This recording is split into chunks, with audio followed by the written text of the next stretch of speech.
આજે આપણે 2024ની એક્ઝામ માટેનું મોડેલ પેપર જોવા જઈ રહ્યા છે. એમાં વિભાગ એનો પહેલો ક્વેશ્ચન છે કે અનન્ય ઉકેલ માટે દ્વિઘાત સમીકરણ માટે કઈ શરત સાચી છે. ઓકે, તો અનન્ય એટલે એક અને માત્ર એક ઉકેલ મળતું હોય તો એમાં એક્સ અને વાયના જે કોએફિશિયન્ટ છે સહગુણક એનો ગુણોત્તર સરખો હોતો નથી. એટલે આનો ક્રોસ ગુણાકાર તમે કરશો અને 0ની એક સાઈડ કરશો ત્યારે ઓપ્શન બી તમારો રાઈટ થશે, યાદ રાખજો. ત્યારબાદ બીજા નંબરના ક્વેશ્ચનમાં આપણને વિવેચક શોધવાનું કીધું છે. તો આ જે દ્વિઘાત સમીકરણ છે એના પરથી આપણે ABC મેળવી લઈશું. તો 5 - 6 1 થશે અને વિવેચકનું સૂત્ર છે B² - 4AC. એમાં મૂકશો તો 36માંથી 20 જશે એટલે 16 એ આપણો જવાબ થશે. ત્યારબાદના ક્વેશ્ચનમાં જોઈએ, લંબપાત શોધવાનો કીધો છે તમને. એક્સ અક્ષ પર દોરેલો છે લંબપાત, તો યાદ રાખવાનું કે એક્સ અક્ષ પર બિંદુ હશે તો એનો વાયમ 0 હશે અને અહીંયા -5 છે તો લંબપાત હંમેશા પોઝિટિવ લઈશું આપણે, 5 અને 0. ત્યારબાદના ક્વેશ્ચનમાં આપણે વર્તુળના સ્પર્શક માટે કયું વિધાન સાચું છે કીધું છે. અહીંયા 3 વિધાન આપેલા છે. પહેલું વિધાન છે કે વર્તુળને એક અને માત્ર એક બિંદુમાં જ છેદે છે. હા, સાચી વાત છે. જે રેખા છે સ્પર્શકવાળી રેખા એ વર્તુળ એક જ સમતલમાં હોવી જોઈએ, આ પણ એક અનિવાર્ય શરત છે. ઓકે, રેખા વર્તુળના કેન્દ્રમાંથી પસાર થાય છે તો આપેલ લાસ્ટ વિધાન ખોટું છે. તો P અને Q બંને વિધાન સાચાવાળો ઓપ્શન આપણો રાઈટ થશે. ત્યાર પછીના ક્વેશ્ચન પર જઈએ. આ ક્વેશ્ચનમાં આપણને શંકુનું ઘનફળ કીધેલું છે, પૂછેલું છે. તો શંકુના ઘનફળનું સૂત્ર 1/3 πr²h. એમાં આરની વેલ્યુ 2 છે અને h 6 મૂકવાના છે. આન્સર તમારા પાઈમાં છે એટલે પાઈનો પાઈ જ રહેવા દેજો, એટલે 8 પાઈ તમારો આન્સર આવશે. ત્યાર પછીના ક્વેશ્ચન પર જઈએ. તેમાં તમને બહુલક અને મધ્યસ્થ 25 આપેલા છે તો મધ્યસ્થ તમને શોધવાનો કીધો છે. જ્યારે બહુલક અને મધ્યસ્થ સેમ હશે ત્યારે મધ્યક અને બહુલક બેમાંથી બંને સેમ હશે અને ત્રીજું શોધવાનું હશે ત્યારે મોસ્ટલી સેમ જ આવે છે, તો બી એકવાર ચેક કરી લેવાનું. આપણું સૂત્ર છે. ત્યારબાદ ગુસા 20 અને 24 અને 20 બરાબર આપણને એક સમીકરણ આપેલું છે. તો સૌપ્રથમ તો આપણે 24 અને 20નો ગુસા શોધશું, 4 મળશે અને એના બરાબર 4 લઈ લઈશું આ સમીકરણ બરાબર, તો આપણને એક્સની કિંમત 1 મળી જશે. વિડીયો સ્ટોપ કરીને તમે એનું સોલ્યુશન કરી શકો છો. ત્યાર પછી સુરેખ જે બહુપદી હોય છે એની ઘાત હંમેશા કેટલી હોય છે? 1 હોય છે, એ આપણને ખ્યાલ છે. ત્યારબાદ પ્રાકૃતિક સંખ્યાઓમાંથી એક સંખ્યા પસંદ કરતાં તે યુગ્મ હોય તેની સંભાવના. પ્રાકૃતિક સંખ્યા જોઈએ આપણે એક અંકની તો કેટલી છે? 1 થી લઈને 9 સુધી છે અને એમાં પાછી બેકી સંખ્યાઓ અહીંયા લખવામાં ભૂલ કરી છે. બેકી સંખ્યાઓ 2, 4, 6, 8 છે એટલે 4/9 આપણો જવાબ થશે. પાઈ એક એવી સંખ્યા છે તો આપણને ખબર છે પાઈ અસમ્ય સંખ્યા છે. પછી અહીંયા આપણને બહુલક પૂછ્યો છે માહિતીનો, તો સૌથી વધુ વખત 3 રિપીટ થાય એવું અહીંયા દેખાઈ રહ્યું છે. 3 વખત આપણને થાય છે પ્રાપ્ત. ત્યાર પછી કયું સત્ય નથી એવું કીધું છે. તો આનું મેઇન જે સૂત્ર છે હું આ રીતે યાદ રાખું છું કે Z = 3m - 2x બાર. ઓકે, ઘણા લોકો આ રીતે બી યાદ રાખી શકતા હોય છે, અલગ અલગ સૂત્ર છે. તો એના પરથી આપણે સૂત્ર કરતાં બનાવીશું અલગ અલગ, એટલે આપણને સમીકરણ મળશે. પરંતુ અહીંયા 2x = Z - 3m એ ખોટું છે. ત્યાર પછીના ક્વેશ્ચનમાં આપણને શૂન્યની સંખ્યા ખરા ખોટા અહીંયાથી સ્ટાર્ટ થાય છે. શૂન્યની સંખ્યા 3 તો ખોટું વિધાન છે, કેમ કે બહુપદી છે, એમાં મહત્તમ ચલની ઘાત હશે એટલે આપણને શૂન્ય મળશે. અહીંયા 2 છે તો 2 શૂન્ય મળશે. ત્યાર પછી અહીંયા આપણને કેની કિંમત 1 થશે એવું કીધું છે જો આ એનો ઉકેલ હોય તો.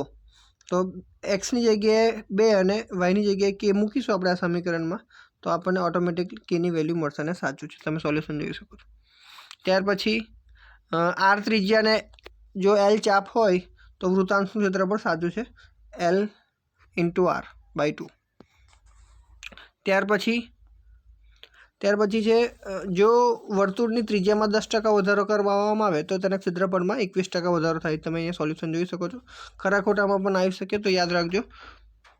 આ રીતના પ્રશ્ન આવે છે ઘણીવાર. જો કોઈ રેખા વર્તુળને એક અને માત્ર એક બિંદુમાં છેદે તો તે વર્તુળનો સ્પર્શક હશે. આગળ આપણે ખાલી જગ્યા વિકલ્પોમાં જોઈ ગયા છે. P અને Q અને 3 વિધાન હતા તો આપેલું આ વિધાન કેવું હશે? ખોટું હોઈ શકે છે, કેમ કે આપણે કીધું નથી કે એક જ સમતલમાં છે એટલા માટે. પછી લઘુવૃત્તાંશનું ક્ષેત્રફળ શોધવાનું છે, સોરી ચાપની લંબાઈ શોધવાની છે આપણે અહીંયા, અને ક્ષેત્રફળ આપેલું છે 150 અને ત્રિજ્યા પણ આપેલી છે. તો આ આગળ સૂત્ર હતું 1/2 r × L, તો એમાં ક્ષેત્રફળ 150 અને L 15 મૂકશો અને rને સૂત્ર કરતાં બનાવશો, આ તો મળી જશે. સોરી r 15 Lને સૂત્ર કરતાં બનાવતા. ત્યાર પછી P ઓફ A શોધવાનો છે. એ અને A બાર એ પૂરક ઘટના છે એની, અને આ સમીકરણમાં આપણે P ઓફ A બારની જગ્યાએ આપણે 1 - P ઓફ A મૂકી દઈશું, 0.9 મળશે. ત્યારબાદ 53 રવિવાર આવે તેની સંભાવના, 53 રવિવાર આવે તેની સંભાવના આપણે શોધવાની છે. તો અહીંયા કોઈ વર્ષ કીધું નથી, તો આપણે સામાન્ય રીતે સાદું વર્ષ લઈશું, 365 દિવસવાળું. એને આપણે પહેલાં તો 7 વડે ડિવાઈડ કરીશું ત્યારે 52 મળશે, એટલે 1 દિવસ વધારાનો છે, એટલે 1/7 આપણો જવાબ આવશે. ત્યાર પછી સમાંતર શ્રેણીનું nમું પદ શોધવા માટેનું સૂત્ર છે a + n - 1. હવે n-2 પૂછ્યું છે, તો અહીંયા n-2 - 1 એટલે n-3 આવશે, અહીંયા ઓપ્શનમાં ભૂલ છે.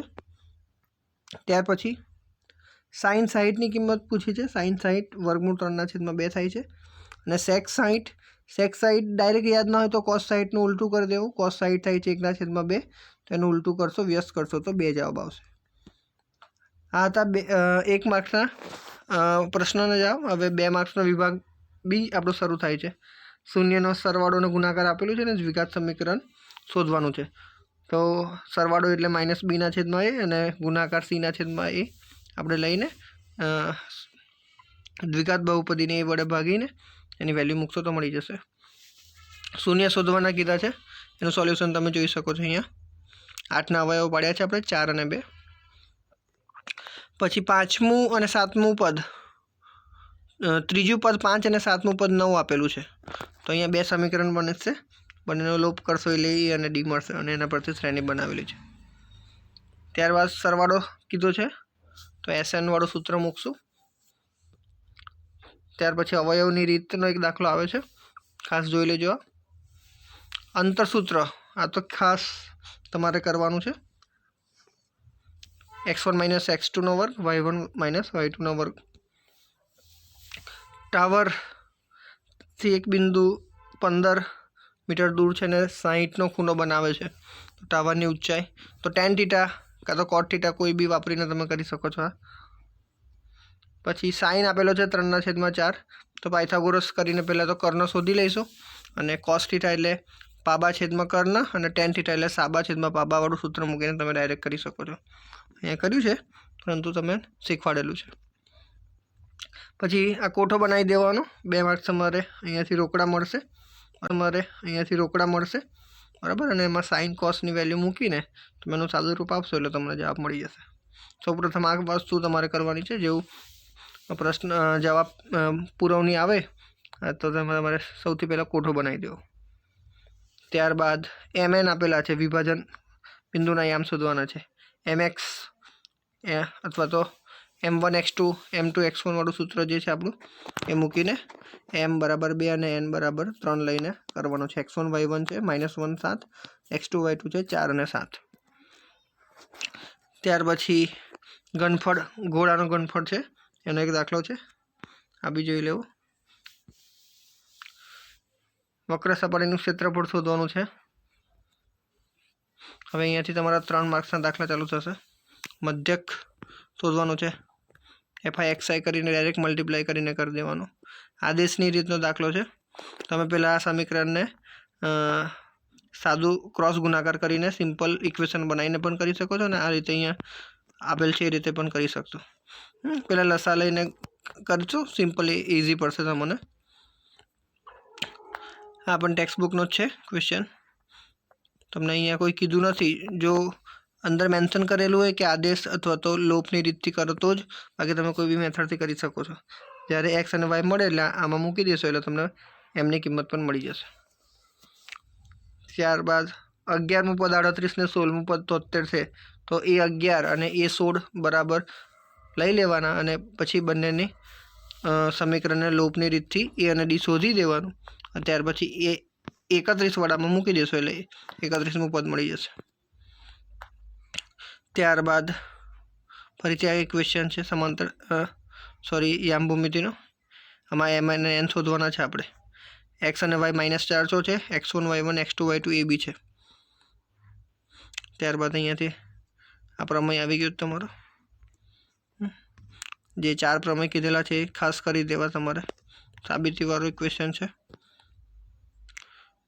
ત્યારબાદ અંતરસૂત્રનો ઉપયોગ કરીને એક્સ અને વાય મેળવેલા છે. બરાબર. મધ્યક શોધવાનો છે. બરાબર. પદ વિચલનની રીતથી કરેલું છે. અહીંયા રીતિ છે, એ સૂત્ર યાદ રાખશો. સંભાવના તમારો ફેવરેટ ચેપ્ટર. બરાબર. બેઝિકવાળા માટે ઇઝી ક્વેશ્ચન છે, ટેક્સ્ટ બુકનો જ ક્વેશ્ચન છે. 4 માર્કના પ્રશ્નની શરૂઆત થઈ ગઈ છે. ઓકે, આ પ્રમેય તો ખાસ અને ખાસ કરી લેવું. બરાબર. ઊંઘમાંથી ઉઠાડીને પૂછે તો બી આ તો આવડવું જોઈએ. આ 2-4 પ્રમેય છે, એમાં કશું જ બદલાવાનું નથી. જે છે એને આજે વખતે તો પક્ષ અને સાધ્ય નહીં લખ્યું હોય તો પણ માર્ક્સ આપે એવું કીધેલું છે. આ ક્વેશ્ચન બી ખાસ કરી લેવો. સ્ટાન્ડર્ડવાળા આ ચેપ્ટરના ક્વેશ્ચન વધારે કરજો તમે. આ એક સમાંતર શ્રેણીનો છે. આવા 2-4 પ્રશ્ન છે, એ ખાસ જોઈ લેવા. ઓકે, F1 F2 આની જગ્યાએ XY પણ આપી દે પરીક્ષામાં તો મૂંઝાવાનું નહીં તમારે. બરાબર. અત્યારે તમને વિડીયો સ્ટોપ કરીને આનું સોલ્યુશન જો જાતે જ કરશો તો વધારે બેટર રહેશે તમારે. ક્વેશ્ચન જોઈ લો અહીંયાથી, વિડીયો સ્ટોપ કરીને પછી એનું સોલ્યુશન મેળવો. ઓકે, FIU એ આટલો આવવો જોઈએ. આ સમીકરણ બનશે. F1 મળશે, એની વેલ્યુ પાછી મૂકશો તો 9 અને 20 મળવા જોઈએ. આમાં તો માર્ક્સ કપાવવા જ ના જોઈએ. બરાબર. આવી તમે વિડીયો સ્ટોપ કરીને તમારી જાતે કરી શકો છો. ઓકે, આ પત્તા એકવાર જોઈ લેજો. મુખ મુદ્રાવાળા કેટલા પત્તા હોય, લાલનો ગુલાબ ના હોય તો એકવાર 20-50 રૂપિયાની કેટ લઈને પ્રેક્ટિકલી જોઈને જજો એક્ઝામમાં. બરાબર. પાસાવાળો બી ખાસ જોઈ લેવો. જો હજુ બી જો તમારે અવિભાજ્ય અને વિભાજ્યમાં ભૂલ પડતી હોય તો શીખી લેજો. યુગ્મમાં લોચા ના વાગે. એમાં તો બહુ વાંધો નહીં આવે, પણ અવિભાજ્ય અને વિભાજ્યમાં ખાસ જોઈ લેજો. બરાબર. ઓકે, તો બીજું પેપર થોડાક જ સમયમાં હું લઈને પાછો આવું છું. આ પેપર સોલ્વ કરો અને જેટલું બને એટલું જાતે ગણવાનો ટ્રાય કરજો. Thank you.